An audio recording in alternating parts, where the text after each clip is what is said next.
할렐루야. 네, 저는 2012년, 지금부터 13년 전인데요.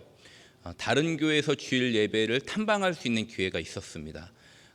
교역자로 생활하면서 다른 교회에서 주일 예배를 드릴 수 있는 기회가 그렇게 흔하지는 않습니다. 당시 어느 교회에서 예배를 드릴까 고민하다가 한 번은 이제 수도권 서북부 지역에서 부흥하고 있고 성령의 임재가 있는 교회를 찾아가서 예배를 드렸습니다. 여러분, 제가 어느 교회에서 예배 드렸을까요? 잘 안 들려요. 네, 힌트는 일산에 있는 교회입니다. 어느 교회에서 예배 드렸을까요? 충정교회에서 예배를 드렸던 기억이 있습니다. 당시 저기 중층에 앉았었고요. 저 뒤가 아마 잠옷실인 걸로 기억하는데 그 앞부분에서 예배를 드렸습니다.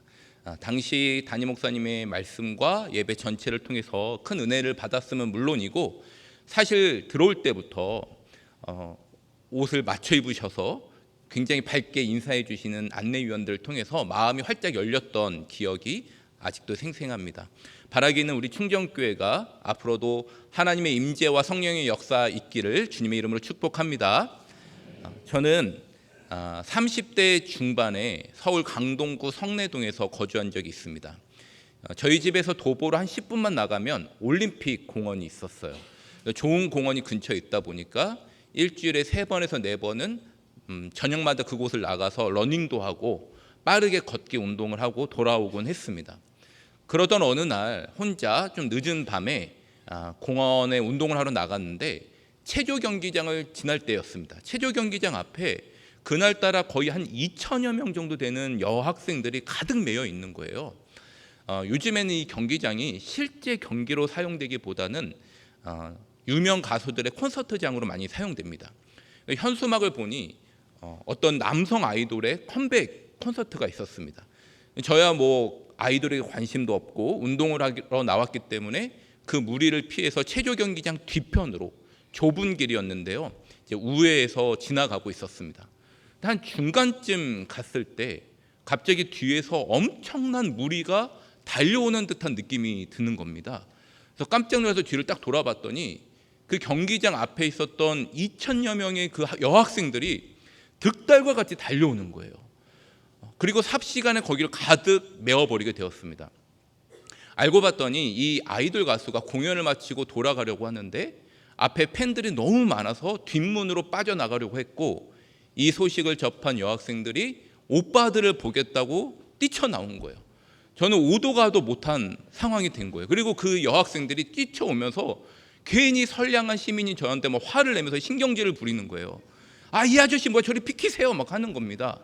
그래서 경계석을 넘어서 체조 경기장 벽 쪽으로 바짝 붙어 있었어요. 제가 거기 있을 수만 없기 때문에 앞에 있는 여학생들에게 아주 정중하게 이야기를 했습니다. 학생, 제가 좀 지나가려고 하는데 자리 좀 비켜주실 수 있을까요? 웃으면서. 그랬더니 귓등으로도 안 듣는 거예요.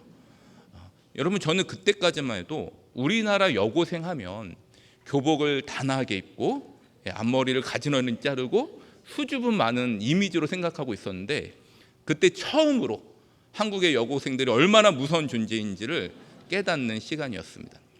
여러분, 오늘 본문의 배경은 예수님의 초창기 중심 사역지였던 갈릴리 가버나움에서 벌어진 사건입니다. 예수님은 이미 이전부터 이 가버나움에서 권위 있는 말씀을 전하시고 병든 자를 치유하시고 귀신들을 쫓아내시는 사역을 하셨습니다. 그래서 예수님이 가는 곳곳마다 사람들이 몰려드는 유명 인사가 이미 되신 상황입니다. 그런데 어느 날 오늘 보면 바로 위 상반절 말씀을 보시면 예수님께서 제자들과 함께 배를 타고 갈릴리 건너편 거라사로 건너가신 겁니다. 그래서 이 무리들이 예수님이 다시 돌아오기만을 손꼽아 기다리고 있습니다. 그러던 중 예수님이 드디어 가버나움으로 돌아오시게 됩니다. 우리 다 함께 40절 말씀을 읽으면서 한번 확인해 보겠습니다. 40절입니다. 시작. 예수께서 돌아오심에 무리가 환영하니 이는 다 기다렸음이로라. 사랑하는 여러분, 지금 이 자리에 얼마나 많은 사람들이 몰려들었을까요?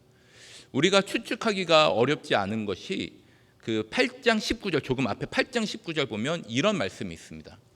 예수님의 어머니와 육신의 동생들이 예수님을 만나기 위해 거라사로 왔다가, 가버나움으로 왔다가 너무 많은 무리들로 인하여 예수님을 만나보지도 못하고 돌아갑니다. 그야말로 지금 이 현장에 수만 명의 사람들이 인산인해를 이루고 있었을 것입니다. 그런데 바로 이때 회당장 야이로라 하는 사람이 주님 앞에 나와 엎드리게 됩니다. 회당장은 각 지역에 있는 회당의 총책임자이고 예배를 주관하는 사람입니다. 지역 주민들에게 존경받는 종교 지도자 중에 한 명입니다. 그런데 왜 이 회당장이 예수님 앞에 엎드리게 되었을까요? 그 이유는 자기 하나밖에 없는 외동딸이 죽어가고 있었기 때문입니다. 야이로는 예수님께 간청합니다. 주님, 저희 집에 오셔서 죽어가는 제 딸을 고쳐주옵소서. 예수님이 그의 청을 들어주시기로 하고 그를 따라 야이로의 집을 향해 가고 있습니다. 여러분, 이때 어떤 일이 벌어졌을까요? 그 모여있던 수만 명의 무리들이 예수님이 딸을 살려주신 기적을 더 가까이서 보겠다고 서로 밀쳐대고 밀려대고 야단 법석이 일어난 것입니다. 여러분, 오늘 말씀 42절 끝부분에 보면 이런 말씀이 있죠. 무리가 밀려들더라. 여기서 이 밀려들더라라는 동사는 미완료 능동태입니다. 이 말이 무슨 의미냐면 사람들이 계속 끊임없이 밀려들고 또 밀려들고 멈추지 않고 계속 밀려드는 상황을 현장감 있게 설명하고 있는 것입니다.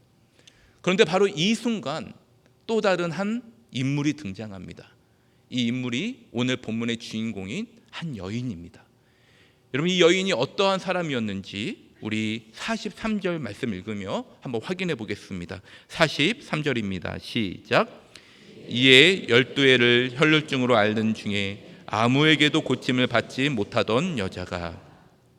사랑 여러분, 이 여인은 혈루증 앓은 여인입니다.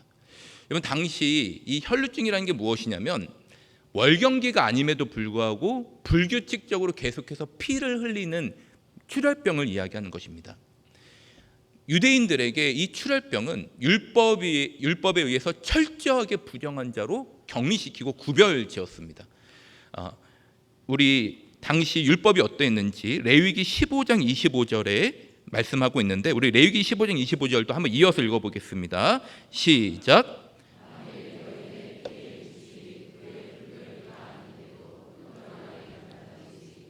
그 유출이 그의 불결기가 지나도 계속되면 그 부정을 유출하는 모든 날 동안은 그 불결한 때와 같이 부정한즉. 여러분, 이 레위기 말씀에 의하면 출혈병 환자들은 피가 흘리는 내내 부정한 자가 되는 것입니다. 이 여인이 만진 곳도 부정한 곳이 되고 누운 곳도 부정한 자가 됩니다. 이 여인이 부정하기 때문에 이 여인과 접촉을 하게 되면 부정이 전염돼서 그 사람도 하루 동안 부정한 자가 되는 것입니다. 그런데 여러분, 이 여인이 지금 몇 년 동안 혈루증을 앓고 있습니까? 무려 12년 동안 혈루증을 앓고 있는 것입니다. 12년간 지역과 사회에서 이 여인을 철저하게 부정한 자로 격리시켰고 가족들도 이 여인을 멀리할 수밖에 없었습니다. 당연히 성전이나 회당에도 들어갈 수 없는 하나님으로부터 저주받은 인생, 그렇게 낙인 찍힌 자였던 것입니다. 고난과 외로움과 염려와 불안과 낙심 속에서 죽지 못해 사는 인생이 바로 이 혈루증 여인이었습니다. 그러니 여러분, 이 여인이 혈루증에서 낫기 위해서 얼마나 애를 썼을까요? 병행 본문인 마가복음 5장 26절은 이 상황에 대해서 좀 더 자세히 설명하고 있습니다. 우리 마가복음 5장 26절 우리 참고해서 한번 같이 한번 읽어보겠습니다. 시작. 많은 의사에게 많은 괴로움을 받았고 가진 것도 다 허비하였으되 아무 효험이 없고 도리어 더 중하여졌던 자에. 여러분, 저는 과거에 농구를 굉장히 좋아했습니다. 농구를 그냥 좋아하는 정도가 아니라 너무 심하게 해서 친구들과 이렇게 매일같이 연습하는 무리들이 있었어요. 그래서 훈련하고 연습해서 아마추어 농구대회도 몇 차례 나갔을 정도였습니다. 근데 어느 날은 제가 너무 무리하게 농구를 했는지 다음날 일어나 보니 목하고 어깨하고 등이 너무 아파서 걸을 수조차 없는 거예요. 그래서 병원에 가서 물리치료를 받았는데 나아지지가 않았습니다. 원래는 조금 아파도 좀 다쳐도 물리치료 몇 번 받고 침 몇 대 맞으면 금방 나았는데 그때는 나아지지가 않는 거예요. 거의 이 통증이 1년 가까이 지속됐고 농구도 당연히 할 수가 없었습니다. 그 기간 동안 정형외과도 가보고 신경외과도 가보고 한의원도 가볼 수 있는 건 다 가봤어요. 그래서 좀 큰 종합병원에 가서 MRI까지 찍었는데 의사의 소견이 그냥 주사치료 몇 번 맞으면 나을 거라는 것입니다.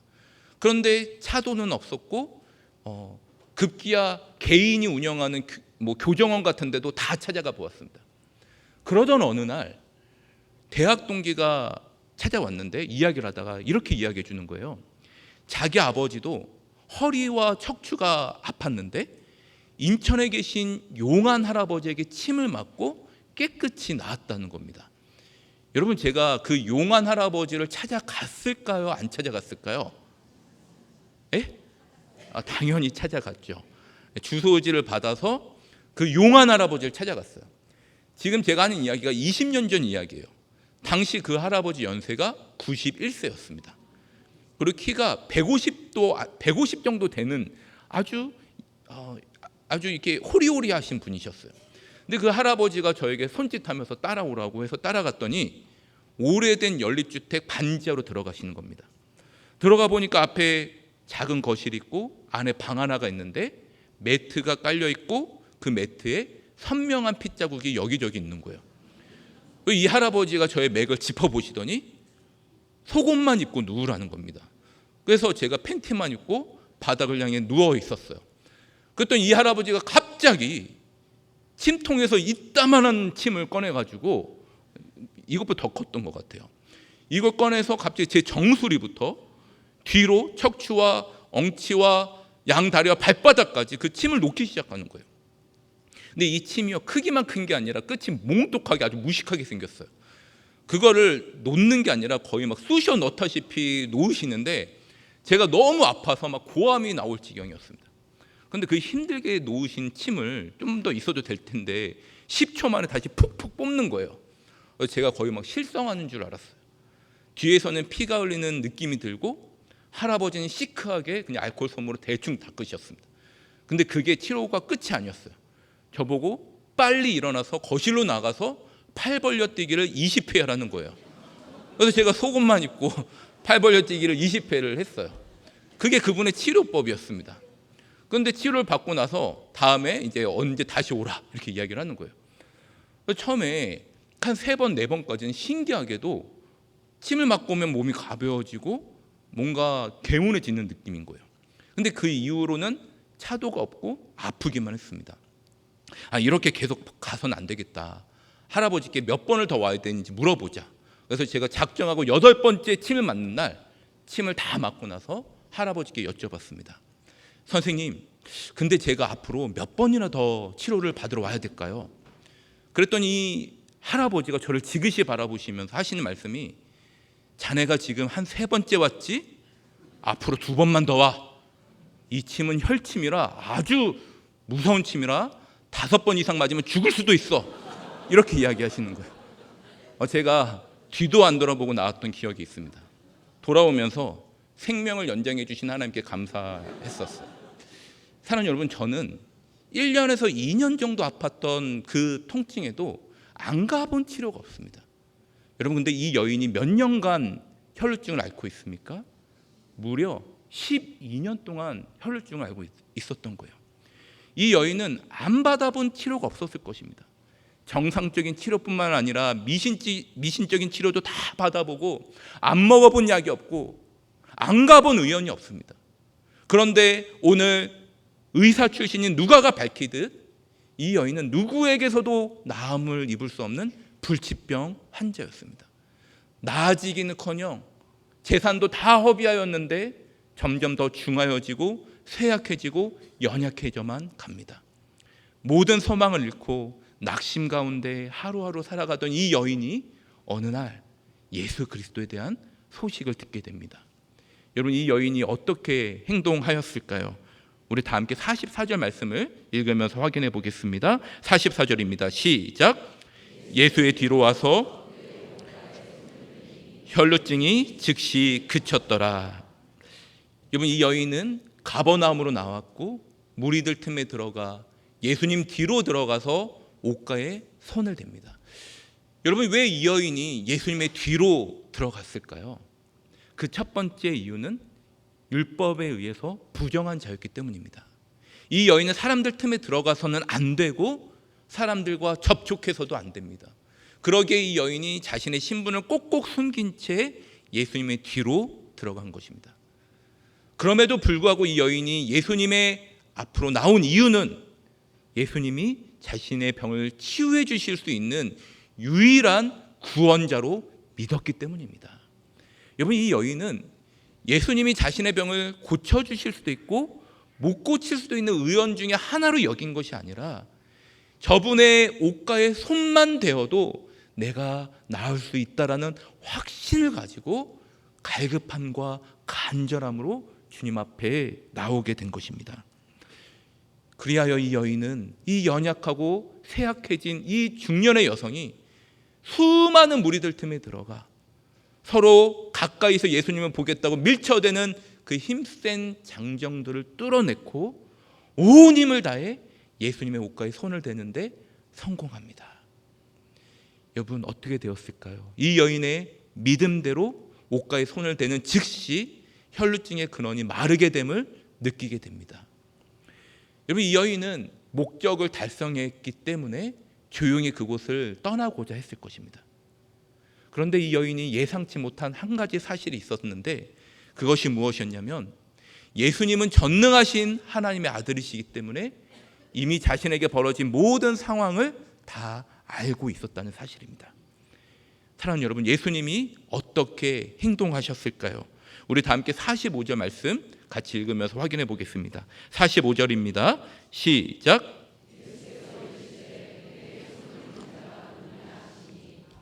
아니라 베드로가 이르되 주여, 무리가 밀려들어 미나이다. 예수님께서는 가시던 길을 갑자기 멈추고는 주변을 둘러보시며 주변 사람들이 들릴 정도의 목소리로 이렇게 질문하십니다. 내게 손을 댄 자가 누구냐? 그러자 다 주변에서 나는 아니라고 하면서 당황하고 있어요. 여러분, 사실 이 예수님의 이 질문은 당시 벌어진 상황으로 미루어 볼 때 적절치 않은 질문입니다. 왜냐하면 지금 수만 명의 사람들이 몰려든 데다가 서로도 예수님께 가까이 가서 보겠다고 밀쳐대고 있는데 자기 옷가에 손을 댄 사람이 누구냐라는 질문은 합당하지 않던 것이죠. 그래서 제자들이 이 질문에 많이 서운했던 것 같아요. 섭섭했던 것 같아요. 여러분, 병행 본문인 마가복음 5장 31절이 이렇게 설명하고 있습니다. 제가 읽어볼 테니 여러분 잘 들어보시기 바랍니다. 제자들이 여짜오되 무리가 애워싸 미는 것을 보시며 누가 내게 손을 대었느냐 물으시나이까 하되. 자, 여러분, 저 말씀에서 애워싸 미는 것이란 이 사전적인 의미가 무엇이냐면 사방팔방에서 숨막히듯 짓누르다라는 의미예요. 여러분, 상황이 그려지십니까? 지금 제자들은 주님께 나와서 주님께 손을 댄 사람이 누구인지 잘 모르겠습니다, 이렇게 정중하게 답변한 게 아닙니다. 억울한 마음과 답답한 마음과 속상한 마음으로 주님 앞에 나와서 주님 보십시오, 이렇게 너무 많은 사람이 있고 사방팔방 짓누르듯 지금 모여들고 있는데 저희도 최선을 다해서 주님을 보호하고 있는데 주님의 옷가에 손을 댄 사람이 누구인지 우리가 다 어떻게 알겠습니까? 따지듯 묻고 있는 것입니다. 그럼에도 예수님은 포기하지 않으시고 다시 한번 주변을 둘러보시며 한 번 더 질문하십니다. 내게 손을 댄 자가 있도다. 이는 내게서 능력이 나간 줄 알미로다. 사랑하는 여러분, 지금 예수님이 찾고 있는 사람이 누구일까요? 예수님은 자기 옷가에 손을 댄 사람이 누구인지에 관심이 있었던 게 아닙니다.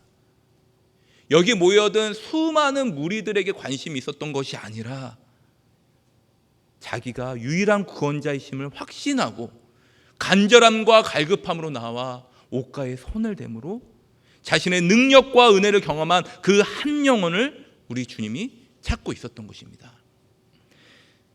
모든 무리들이 다 아니라면서 어리둥절하는 이때에 혈루증 여인이 더 이상 숨길 수 없음을 깨닫고 주님 앞에 나옵니다. 무리들 앞에 나와 벌벌 떨며 두려워하고 있습니다. 여러분, 왜 이 여인이 두려워하고 있습니까? 부정한 죄였기 때문이죠. 율법에 의해서 사람들과 접촉하면 안 되는데 사람들 틈에 나왔고 접촉했기 때문입니다. 그런데 이 여인이 궁극적으로 두려워했던 이유가 무엇이었느냐? 이 여인이 예수님 옷가에 손을 댔는 그 순간 이분이 바로 하나님의 아들 메시아이심을 몸소 경험하게 되었기 때문입니다. 거룩하신 예수 그리스도를 불결한 자가 손을 대었기에 주님을 향한 압도적인 두려움과 그 고통 속에, 두려움 속에서 이 여인이 벌벌 떨게 되고 있는 것입니다. 사랑하는 여러분, 모든 사람들이 이 광경을 바라보면서 어리둥절하고 있는 거예요. 이 여인은 떨면서 자기가 왜 이 자리에 나왔는지, 그리고 주님의 옷가에 손을 대었을 때 자기에게 어떤 일이 벌어졌는지 고하게 됩니다. 무리들이 예수님의 반응을 살펴보며 이 상황을 당황스러워하고 있을 때 예수님이 두려워하고 있는 이 여인을 향해 놀라운 반전의 말씀을 3가지 선포하십니다.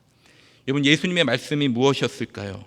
우리 다 함께 마지막으로 48절 말씀 우리 같이 한번 읽어보겠습니다. 48절입니다. 시작. 예수께서 이르시되 딸아 내 믿음이 너를 구원하였으니 평안히 가라 하시더라. 아멘. 사랑하는 여러분, 예수님께서 이 여인에게 선포하신 첫 번째 반전은 무엇이었냐면 이 여인을 향해 딸아라고 불러주신 것입니다.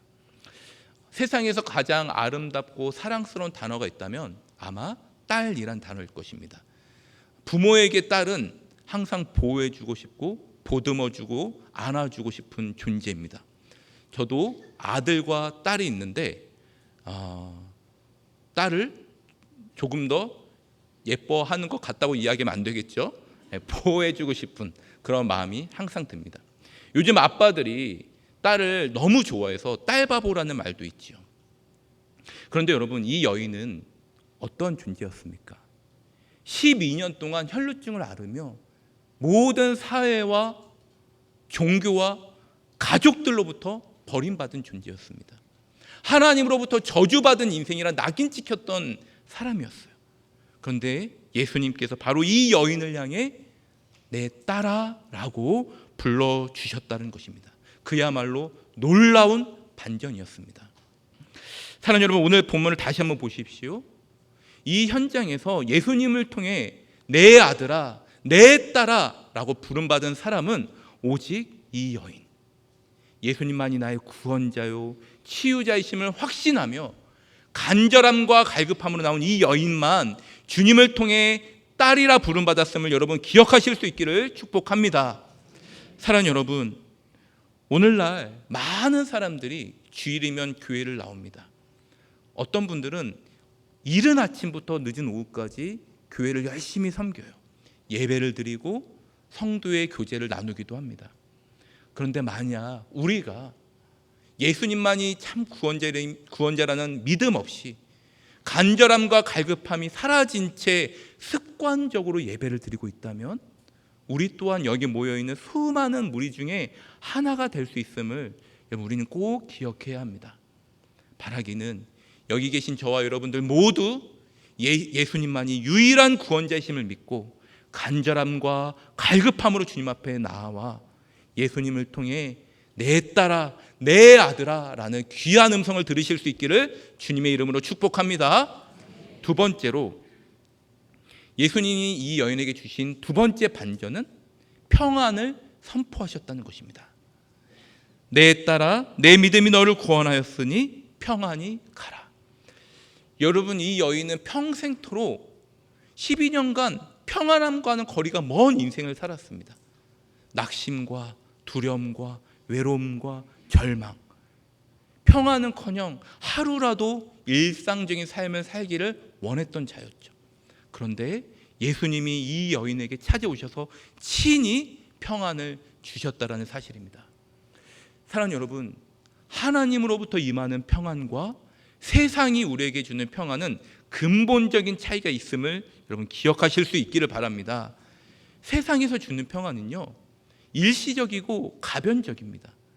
그것을 얻었을 때는 기쁨이 있고 평안이 있는 것 같으나 금세 사라지고 나면 더 큰 절망과 낙심이 찾아오는 것이 세상의 평안입니다. 그러나 하나님으로부터 임하는 평안은 그 누구도 빼앗을 수 없고 영원한 평안임을 여러분 믿으실 수 있기를 주님의 이름으로 축복합니다. 사랑하는 여러분, 혹시 여러분들의 인생 가운데 어려움이 있으십니까? 고통이 있으십니까? 누구에게 말할 수 없는 여러분들 깊은 신음소리가 있으십니까?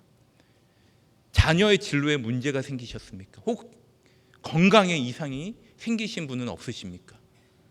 사업장과 일터와 경제적인 큰 난관에 부딪혀서 하루하루가 고통스러우신 분 혹시 계십니까? 그러나 여러분 기억하십시오.